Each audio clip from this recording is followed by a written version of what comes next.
Well done, everybody. Ladies and gentlemen, please give all our 9 speakers a round of applause.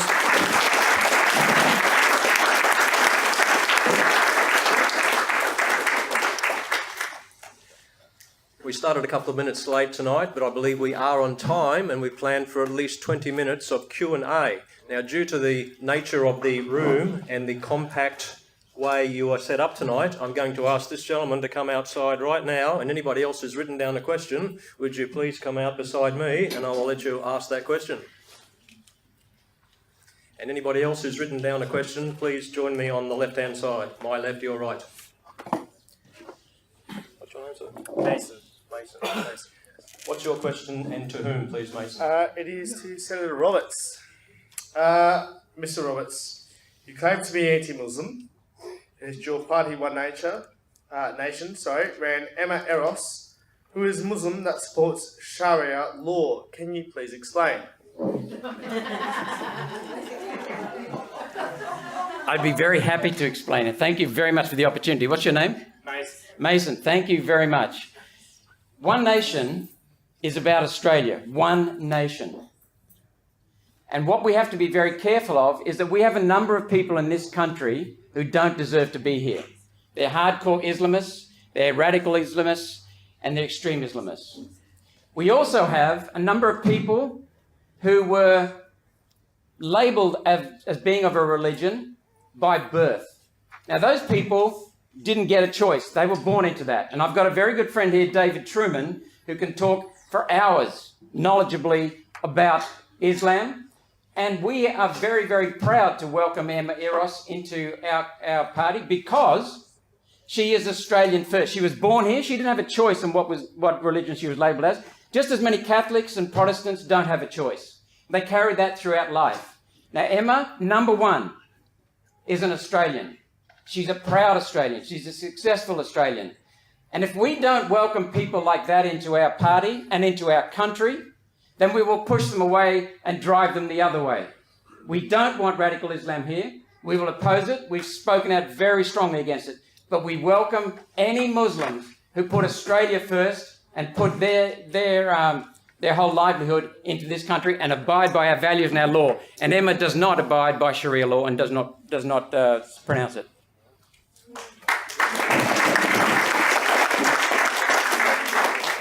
Thank you for the question, Mason, and thank you, Malcolm. Your name, sir? Lloyd Russell. We have a question from Lloyd. Question to you, Gabe. Tonight was about free speech, truth and honesty. Could you give us the Liberal Democrats' insight into the real freedom and free speech process?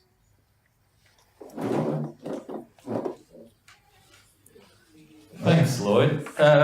Free speech is a very interesting one, isn't it? Everybody seems to want it, but no one seems to like having other people having it.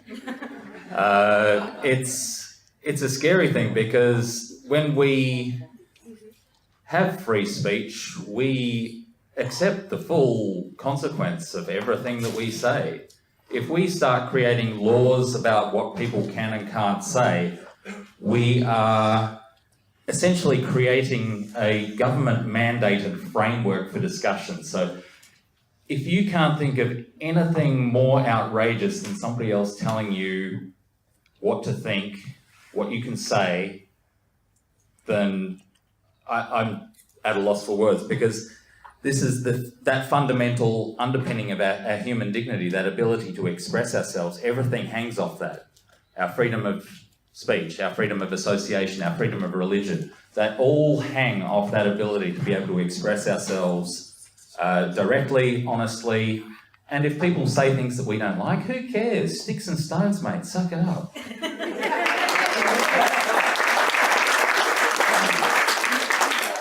Thank you for the question. Thank you, Gabe. And we have a quick comment from Paul.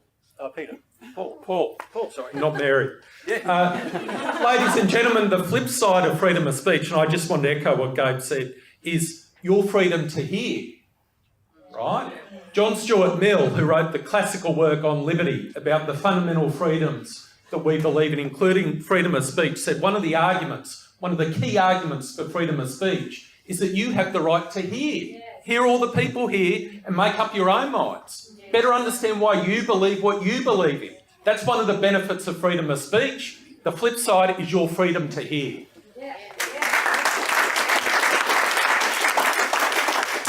Thank you, Paul. We have a question from Carrie. Please, who is it to? Hi, this is for Rod Fox. My question is, we are seeing one woman killed each week through domestic violence in Australia. What research are you basing your ideas about false claims of domestic violence on? Thank you. Thank you. Your name was, sorry? Carrie. Thank you for the question. Very good question. I'm basing it on lived experience. Not just for myself, but from other people that I've seen at the family court, that I've met throughout life. There's a lot of people that have said they've been falsely accused. I know exactly what it's like. So that's where it's coming from. There are a lot of stats out there. But as I said, the police don't keep a lot of stats if a woman has been found alive. When you have two police cars come down to a park at night because somebody's called them and told them that a person is stealing the children, and the police get there ready to throw you on the ground and handcuff you, and then find out what the true story is. And then they just mark it up. They won't give you a report, they just mark it up as non-disturbance. Can I answer that? No, I have something to say on that. Thank you, Rod. And I'm just going to you, Tammy, again. Thank you, Carrie, for that question. Look, I think that both men and women suffer domestic violence. There's no question about it. But there is also no question that women are the ones that suffer the most. Women are the weaker. Women are getting beaten up. Women are dying. But we're not getting those from our lived experience. Well, we are, but they're also recorded in statistics. It's not pulled from somewhere. I mean, we need to have integrity and truth. If you're going to run for Parliament, then stick to the facts. You know, you might have a passion for something. God, I do. I could say all kinds of things that I feel in my heart, but I can't prove it, so I don't say it. And I think we should expect that from every single one of us in that house, because that's part of our problem. There's no truth. It's just all... I was just going to swear then, but I'll refrain. Thank you. Can I make a comment? Can I make a comment? Thank you, Hetty. And you are allowed to swear here. It's not like it's live or anything. Thank you. Thank you, Carrie, for your question, and Hetty for your comments. I know from talking to many, many people around this country, and I know especially from Leith Erickson there, that men and women are suffering violence. Men and women are perpetrating violence. We know that. The leader of our party, Pauline Hanson, has been talking about this for years. She succeeded in getting the first review of the family law system in Australia starting last year. This is a mess, and the people who lose are the kids, the mothers, the fathers, but it can be quite easily gained because the people who win are the lawyers. And that's what has to change. Because make no mistake, Hetty, all over this country, fathers are dying, suiciding, and it's overwhelming. And Leith can give you a very good update on that. The figures are there. Just as angry about the children. I certainly do, and that's why I just mentioned the kids. They're the first ones I mentioned who lose. No, you're always talking about the men. We need to talk Did I say mothers, children, and fathers? How many mothers in here? How many mothers in here? How many would agree with what I just said? Yes. Women are doing this. Thank you, people. We have a very brief question. I don't normally allow 2 bites at the cherry, but we have another one here very quickly. This one's to Fraser Anning, and we know already what your policies are on the drought-stricken farmers, but this is a major issue that I think most Australians will agree with, that they are the backbone of Australia. So how exactly does your policy really affect them? Can we have a little bit more detail on that? And I know most Australian farmers are the families of Australia with which we rely on. Thank you. Thanks. Well, thanks for that question. You're absolutely right. All these problems we have with the droughts in the bush, we could have alleviated 100 years ago or 80 years ago. The Romans did it 2,300 years ago. Their aqueducts are still running now. So if you take from the Tully to the Herbert and the Burdekin to Hell's Gate Dam, and then down into the Tate and the Lind and the Walsh and the Ironslee, all those big rivers, we can run water all the way down through the central part of Queensland, right down past Winton. There's millions of acres there that could be irrigated. It's the most fertile soil in the world, and we have the most water in the world. If Queensland, North Queensland was a country, it'd be the wettest country on earth. And we still haven't been able to manage to take that water and put it across the range, which is quite easy to do. It's not only is it easy to do it, it can all be done gravity fed. The original Bradfield scheme had pumping because we didn't have the tunnelling machines that we have now. So we can gravity feed from 845 metres, which is the Tully, all the way down to the Hell's Gate and then across through the range into all those other rivers, the Tate, the Lind, the Walsh, the Cloncurry and down into the Flinders, and we can water millions and millions of acres. If you have a look at California now, in the San Joaquin Valley and the Sacramento Valley, they're irrigating 10 million acres of pure desert. Our country is way, way better than that, and we have more water than that. So we can become the food bowl of the world. We can produce crops and feed the world and increase our viability with the amount of money that we'll put back into the coffers. The Murray-Darling gives us a couple of 22 billion a year. This is about 3 or 4 times as big as the Murray-Darling. So it can be done and it should be done, and that's what I'll be advocating for in the Senate. Thank you.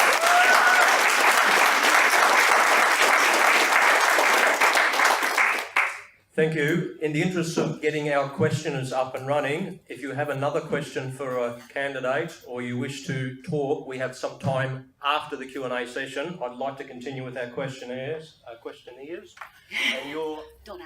Donella, who was your question for? My question is actually for Hetty. As much as a lot of people tonight here have actually brought up the family law system, basically we're hearing everyone here tonight and so many people out in the public actually complaining about the system. But when it comes down to it, what are you going to do to fix it, Hetty?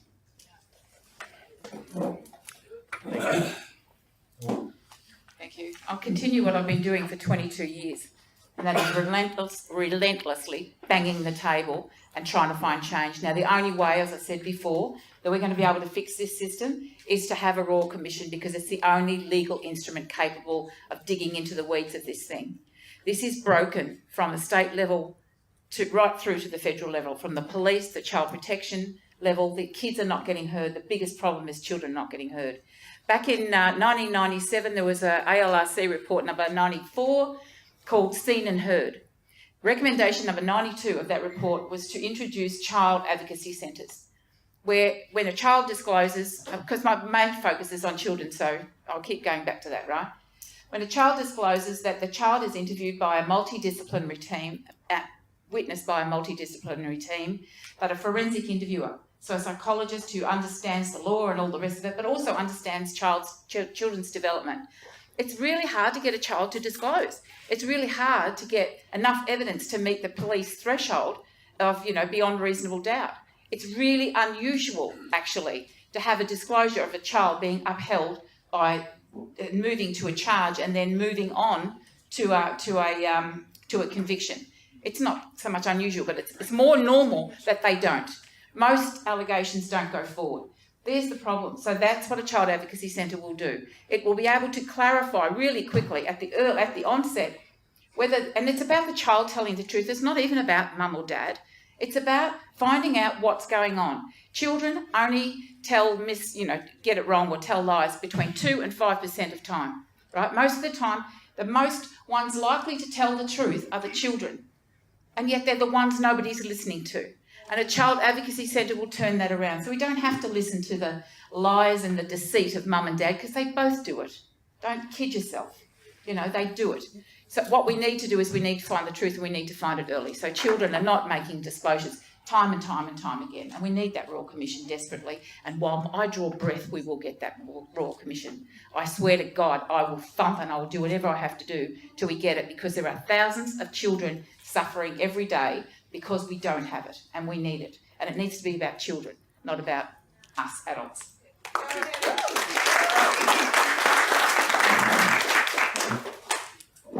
Thank you, Hetty. And we have something which is going to be a first tonight. We're going to ask all the candidates. Hi, Sandy.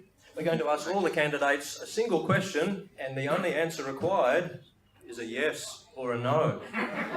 Let's see how this goes. Good evening, ladies and gents. I'm passionate about the future of Australia, and that is what our children are going to be, the future. Okay? We cannot afford to destroy our children, so the one question for all candidates is, do you support the Safe Schools program?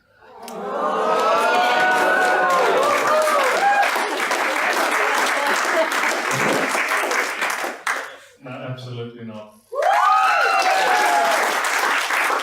Yes or no, Fraser? No. No. No!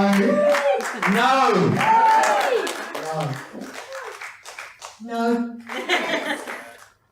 I do, some of it, not all of it. It's an honest answer. You want honest? You got it. Can I just say, we just had a debate about freedom of speech, and someone's just said, I can only give a yes or no answer. Can I exercise my freedom and answer the question as I like? No?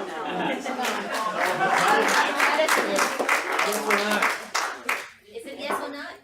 Thank you, everybody, for answering the best way you could. Thank you so much. Our next question.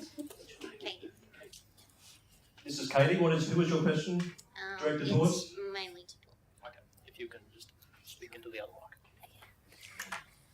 my question, well, actually, first, there has been a lot of talk about freedom to speak, and Paul, you're speaking about freedom to hear.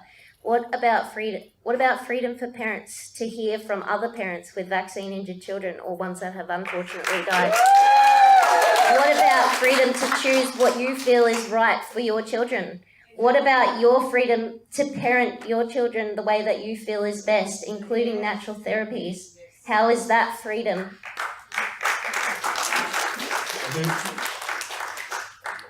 What about the freedom of children across this whole country to grow up without the scourge of diseases which used to decimate thousands and thousands of children across the world? What about that freedom? What about that freedom? This anti-vaccination stuff is nonsense. Sure, get up and speak about it. I would love to speak about it. It is dangerous nonsense. Dangerous nonsense. And I support, sorry, I haven't finished yet. I support reasonable public health measures to protect the children of this country, and I always will. Ladies and gentlemen, thank you for allowing freedom of speech to take place. I will allow you a brief response. 30 seconds. We have 4 or 5 more questions, but only 5 minutes left in Q&A. 30 seconds. Vaccines cause death, disability and harm. The science is not settled and the government know it and the authorities know it. Where is the compensation scheme for those that are damaged by vaccines? Vaccine injury is real and it's right.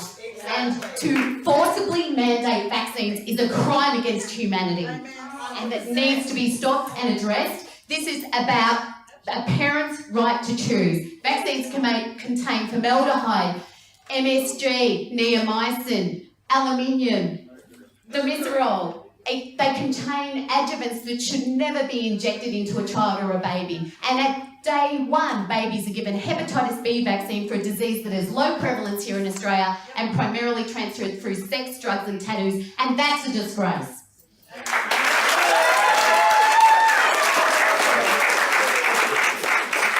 Thank you, Ilona. Ladies and gentlemen, this is freedom of speech. Thank you. Our next question.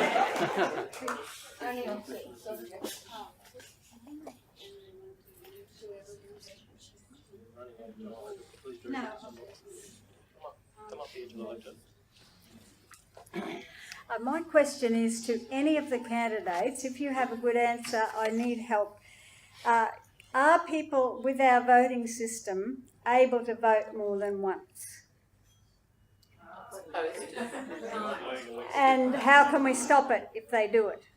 Yes, that's using technology if we were. Thank you. Sounds like a very basic question. Would anybody like to answer that as quickly as they can? Thank you, Malcolm. People are not allowed to vote more than once, but people do vote more than once. and we need to stop it. We need voter identification, complete voter identification. And which party brought in voter identification in the state election before last? Campbell Newman's party. And who removed it? One of the first things they did. Labor Party. And who votes Preferenced against them, Malcolm? Who preferenced against Campbell Newman? Who preferenced against every sitting LNP member at the last state election? One nation. One nation. That's one nation. We preferenced against both parties because, and we don't actually preference against it because that's another myth that these people spread. We don't preference. You preference. You allocate numbers. You allocate numbers. That's the truth. Now, hang on. You've raised something there, Paul. You've raised something there. We also preference against the Labor Party, suggested our voters vote against the Labor Party. Why? Because your party would not talk to us. Your party preferenced Jackie Trad. Your party caused us to lose 4 seats. If you'd been smart and talked to us, we would be in coalition government now, and the Labor Party would not be putting through its abortion nonsense and its other heinous bills, including the staggering of Adani. Keep saying it, mate. Keep saying it. Keep saying it. Ladies and gentlemen, make sure you do your research before you vote. Use your vote wisely. Roger, your question is directed towards? Jen. First of all, I do want to thank everyone for coming. I really appreciate all your varied perspectives, particularly those who had the courage to say something against the greater mood. So I salute you, even if I don't agree with you. I salute you. No, honestly, I mean, no, Jan, this question I put to you, I've read a lot of CEC stuff over the years. I think your Glass-Steagall position is excellent, as does Paul Keating, funnily enough. But what does concern me about your Silk Road concept is that it involves a great deal of trust in China. Now, I don't want to go into too many details, but China has not proven to be of great benefit to any African nation that I'm aware of, and they are raping Africa like crazy. Now, I need to ask you, why do you think, if you do, that China is so worthy of the trust of the Silk Road doctrine? Thank you for the question. Well, first of all, this new Silk Road, or the Belt and Road Initiative as it's called now, is the CEC's initiative. It was for those that don't know, it's a corridor of economic development emphasising massive infrastructure projects around the world, but each country is responsible for their own development. So each country would have to have a banking system and a government of by and for the people that directs credit into nation-building projects, like the Bradfield scheme, the Fitzroy River scheme, and so forth. We've got 19 water projects for Australia. So China has Glass-Steagall in there. They have a separate Glass-Steagall principled banking system, and they've had it since 1993. So for the last nearly 30 years, they've used credit to lift 800 million people out of poverty. They're not trying to take over the world. They never have. They've never been an empire. They're not bombing anybody. They don't have foreign, like we have Americans and Pine Gap in Australia. We don't have Chinese bases here. And each government of Australia is responsible for privatisation and deregulation of our resource. And you saw what happened to Gough Whitlam when he tried to nationalise the resources. Buy back the farm, he called it. So we need to nationalise our resources, buy back the farm sort of thing, and work with other nations like China, like the whole America and Britain, buy up huge tracts of land and stop it from development, turn it into wilderness or mining for their own interests.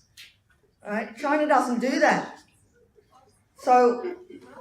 And they are developing Africa, by the way, building railways. dams, nuclear power stations, and we ought to do it here. Stop being a colonialist backwater. Thank you, Jan. Thank you, Jan. We'll move along with the questions, ladies and gentlemen. We are 1 or 2 minutes behind, so I'm going to try and allow a couple of more questions. Please approach the candidates after the Q&A. We are behind time. Please approach after the question and answer and ask your question. But I have another gentleman here. What's your name? John. Your question is too. Anyone with about 3 or 4? Last one. First of all, I'd like to thank the 9 candidates here tonight. One thing's very clear is that you're all very passionate about this wonderful country of ours, so thank you for that. Continue on the theme of mandatory vaccinations, directed slightly differently. There's any one of about 3 or 4 candidates here have stated quite clearly that one of the foundation stones of your policies is freedom of speech, and I would like to get one of you, at least, to stick your neck out and state what your position is on mandatory vaccinations.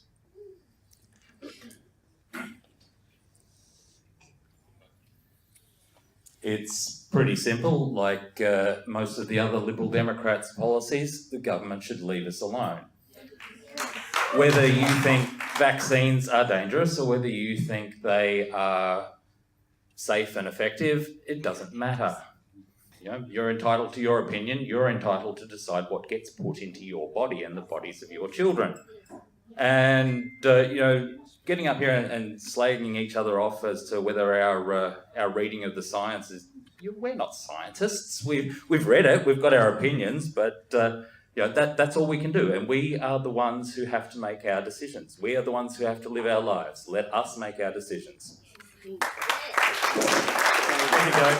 I have one more comment, ladies and gentlemen. We have run out of time. I'm very sorry. The other people here waiting, can you approach the person that you had the question for after we sign off? We will be staying here much later. Is there any reason you want to continue? Well, we can continue a bit longer if you wish to. Yes. Freedom of speech. Do we want to continue a bit longer? How much time have we got? The bar has to close. It's only a Monday. We can do another 10 minutes. How about that? Hey! Freedom of speech. Don't you love it?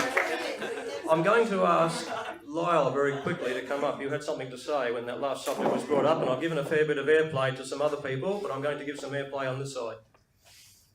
Thanks, Kevin. I vowed I wouldn't do this, but when the comments were made about China and the previous question, I just felt I needed to say this. The Chinese government, by their own admission, Xi Jinping is someone who pursues Stalinist policies. I think we need to be very, very concerned about where China's going. Their ambitions in the South China Sea, the militarisation of that is a real worry. I think one of the best things that the Morrison government did with the assistance of US Vice President Mike Pence is reopen the naval base at Manus Island. That's a necessary deterrent.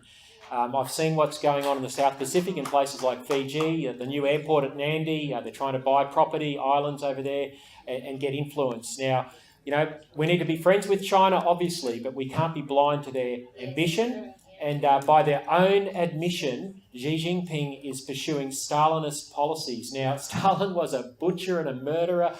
They still hang Mao Zedong's photo in Tiananmen Square. This guy killed 60 million of his own people. I think we need to be very, very concerned about a government that is pursuing these sort of policies.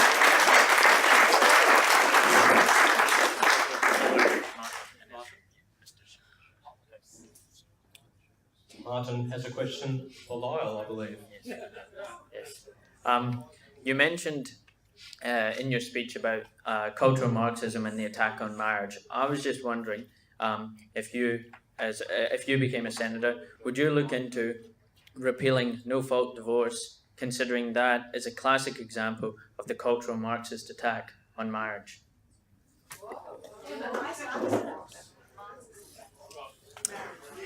Yeah, it's an interesting one. It wasn't the homosexual community that has destroyed marriage somehow magically. It's been on a terrible downturn for 30 or 40 years, and it's us heterosexuals that have done the most damage to marriage.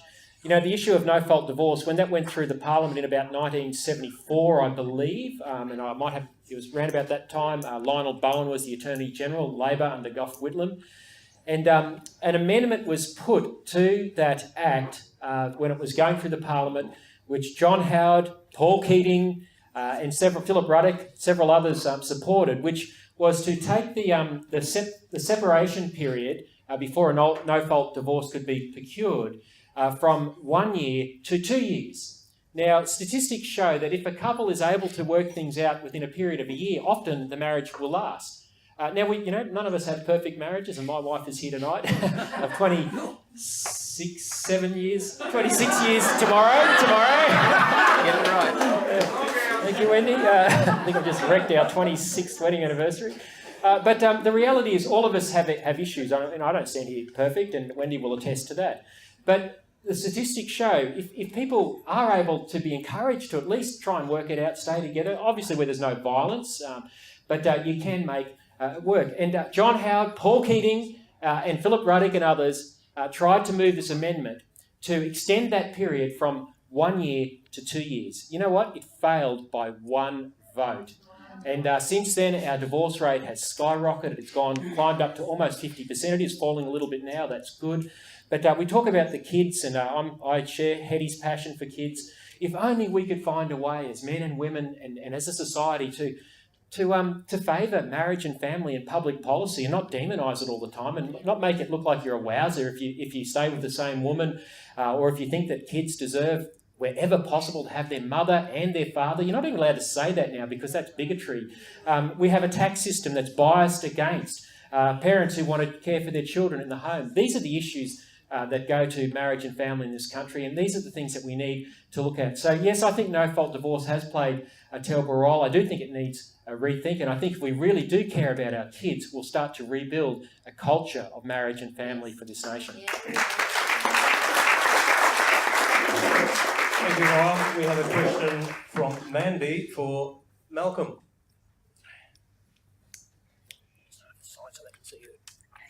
Hi, Malcolm. Notwithstanding your earlier little chat with your colleague up the end there, what comment can you make about the allocation of preferences that One Nation encouraged in the last election, which basically caused us to have a Labor Party who brought about the abortion laws and is now looking at euthanasia? I take your point that you made that you guys weren't talking, but those were Conservative votes that you guys garnered, and I'm guaranteeing you that most of the Conservative voters who voted for you weren't anticipating that that would be allocated to a non-Conservative party.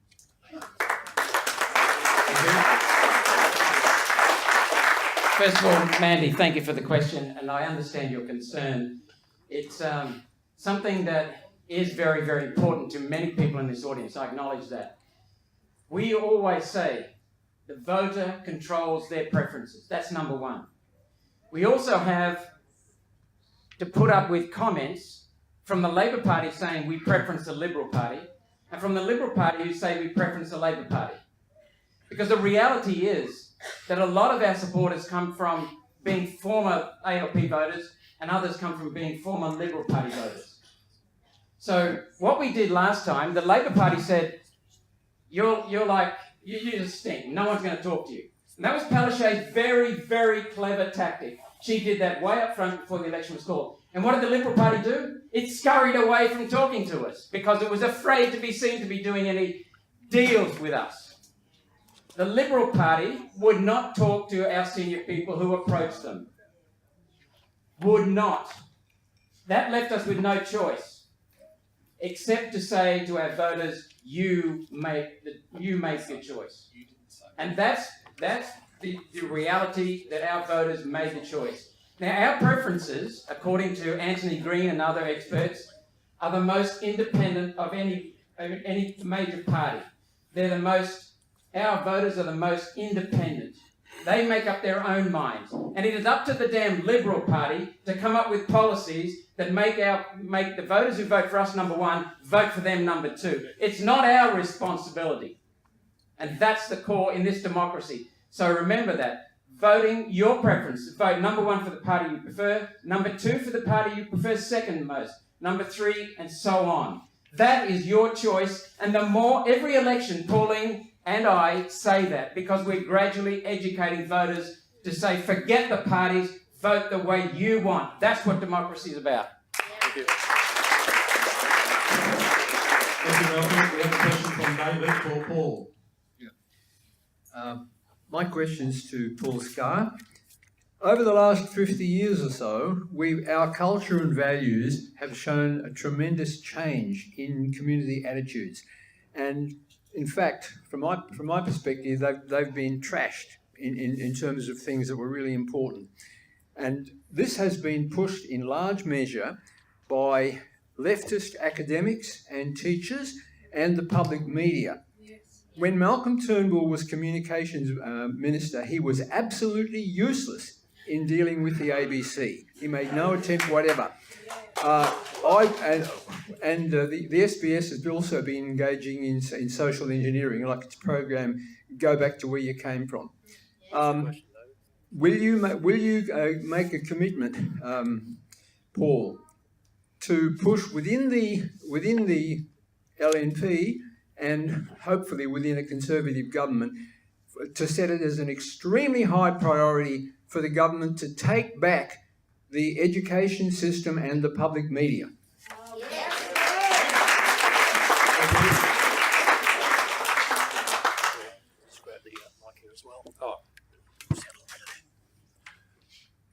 Thanks, David. Every single day I'm in the Senate, I will fight for those values I believe in.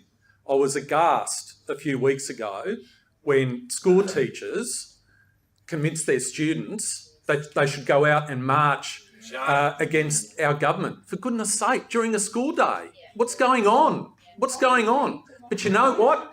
You know what, ladies and gentlemen? One of the people who has values which I don't believe in was elected in this state seat of Mansfield. And how was she elected? A good friend of mine was the state member in Mansfield, a guy called Ian Walker, a great guy. I've known him for 30 years. Has our values. But One Nation handed out how to vote cards. No, I'm sorry, you need to hear this. This federal election is going to be an important choice and you need to be informed. One Nation handed out a how to vote card to voters. It didn't say allocate your preferences as you decide. No, it didn't.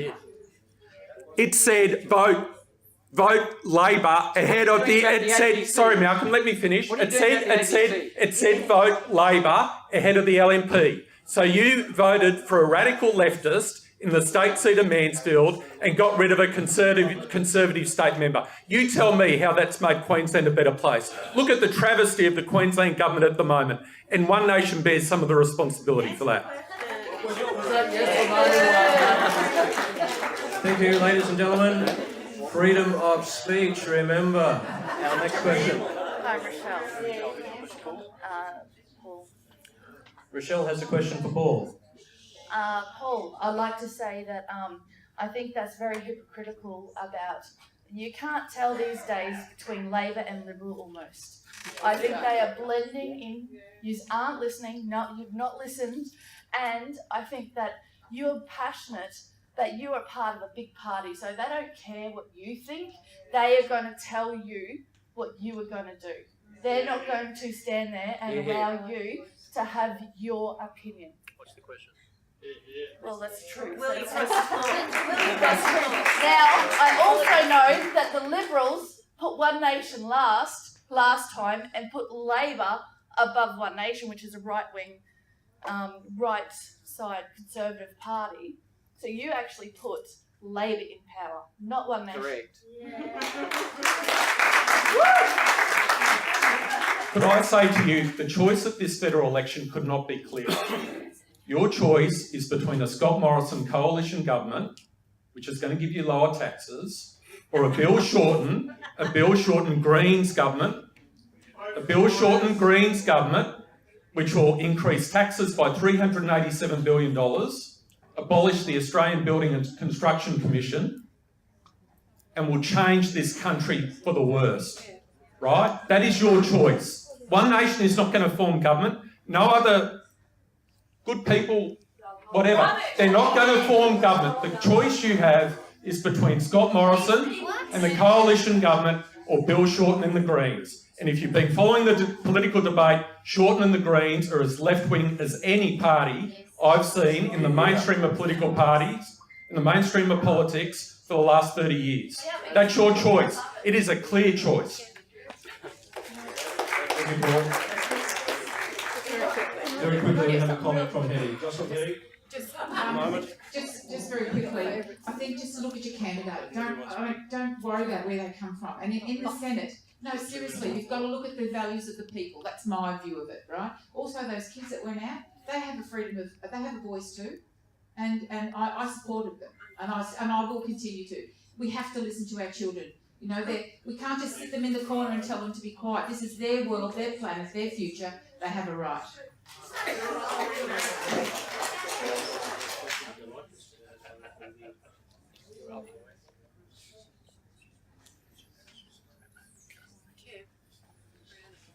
Thanks, Kevin. Just a quick one. My name's Chris Green, and I've got a general statement about Child Support Agency and a comment. But let me first say, I'm proud to be a hardcore Conservative and a card-carrying member of the LNP, and I support Paul Scar, Suze McDonald and Gerard Rennie. Be absolutely clear. And Paul made a good point, it's a clear choice. My issue with Child Support Agency is very simple. Why is it that under the Child Support Agency Act of 1989, if you pay child support and you cannot get access to your children, and the government let this go on, it's only a Liberal government in 2007 under Howard that made it better. So why is it that you have paying parents that pay child support for the betterment of their children, but they lose the right to see their children? And I want to commend Leith Erickson on what they're doing. It's outstanding. So a general question to all of you, whoever wants to answer it, why is this happening? And also, we must keep the filth out. Bill Shorten and the Greens. End of story.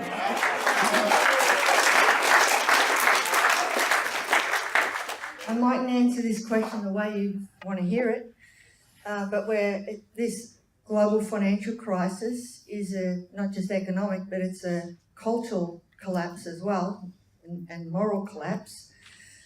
So the policies to get us out of this economic crisis, I've already stated, but there's certain things we can do right now that were done in the 1930s, and I'm just going to name them so you know that they're real.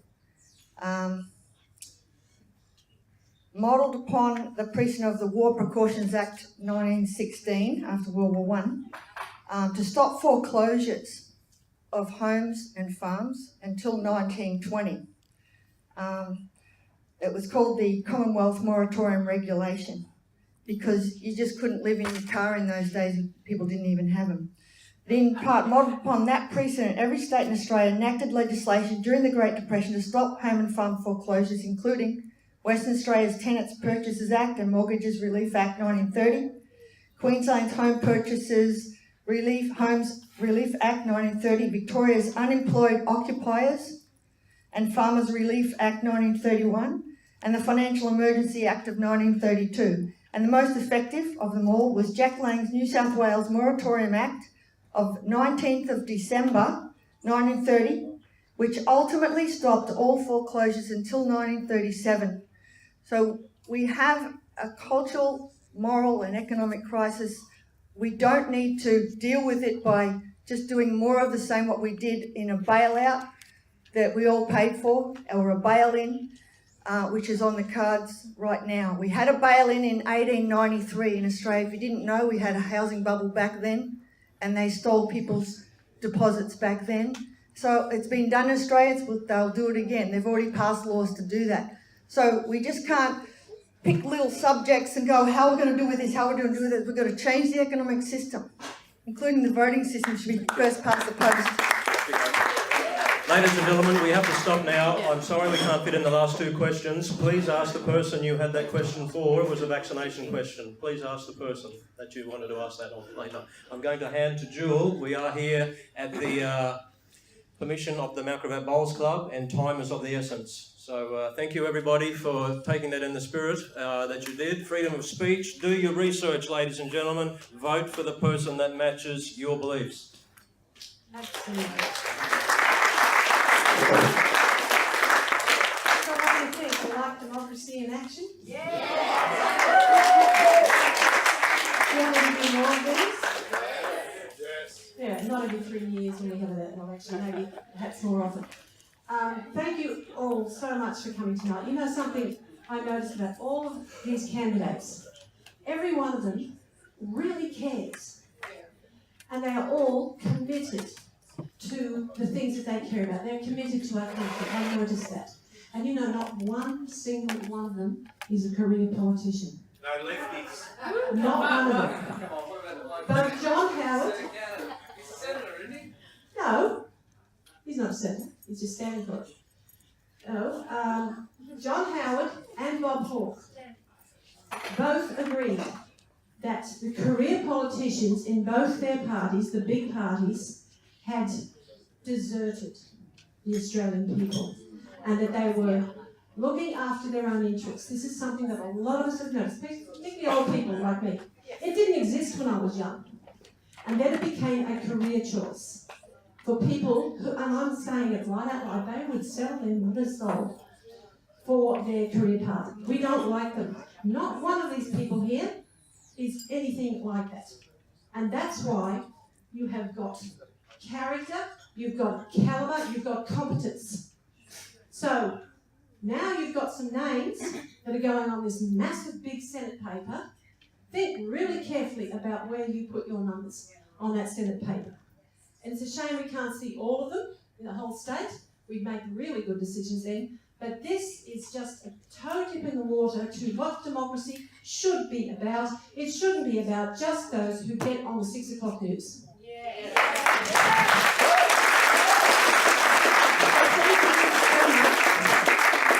really glad I did this. I've been telling people all week it's like trying to herd a room full of cats. Trying to make this happen, but we did it. We managed, and I've stuffed up here and there, but we managed. I stuff up all the time. You can do that when you're old, it's easy. Right?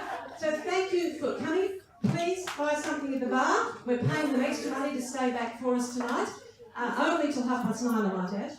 So thank you and good night.